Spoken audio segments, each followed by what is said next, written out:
সবচেয়ে উত্তম জিনিস এবার হয়েছে। এই জিনিসটার মতন 10 বছরে কিন্তু এগুলো হয় না। হয়েছে কোনো দিন? হয় না ইনশাল্লাহ। এই মধুবাগ মাঠের থেকে শুরু করে একদম ওই পর্যন্ত কিন্তু সব পরিষ্কার, আমার মহল্লা সব পরিষ্কার। এবারকার জিনিসটা খুব ভালো নিছে না, খুব ভালো একটা উদ্যোগ নিছে।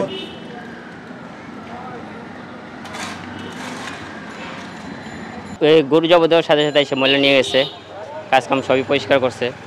এই সকালবেলা এসেও নিয়ে গেছে। তাহলে পয় পরিষ্কারটা হলো আপনি নিজে গেছে, পয় পরিষ্কার রাখলে আপনি জায়গা পরিষ্কার রাখলে এলাকা পরিষ্কার থাকবে। আমাদের যে আমরা তো কালকেতেই করতে পারতেছি, এখন আজকেও করতে পারতেছি কিছুর জন্য। গতকালকে বৃষ্টি ছিল, এই জন্য আমরা ক্লিয়ার করতে পারতেছি না পুরোটা, এই জন্য আজকে আমরা শেষ করে দিব, আজকের ভিতরে যা করার করে দিব। আমরা তো আনন্দ পাইতেছি, আমাদের কষ্ট আমরা আনন্দ কি আমরা যদি আমাদের কাজ আমাদের করতে হবে, আমাদের দেশের জন্য তো কাজ করার জন্য, তো আমরা পরিশ্রম তো আমরা গায়ে লাগে না, কি করে না আমরা পরিশ্রম করতেই আসি।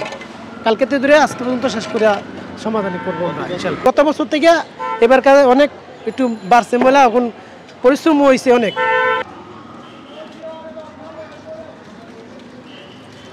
উপদ্র ইয়ে নাই তো, সব পরিষ্কার করে হেলাইছে। এখন যারা কোরবানি আবার দিতেছে ঈদের পরের দিন, এরা হলো আবার সাফ করে হেলাইব। এই যে নাই তো কোনো ময়লা টলা নাই তো। এই মানুষ সচেতন হয়ে গেছে এখন, মেয়রেরা ঘোষণা দিয়ে দিছে।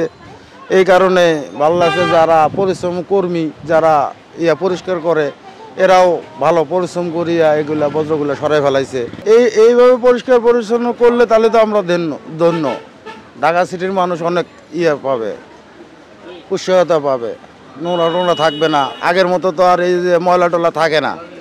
এই যেমন এবারকাই দেখলাম সব কিছু বজ্র সব সাথে সাথে পরিষ্কার করে ফেলাইছে। সব দিনে এইরকম হওয়া উচিত।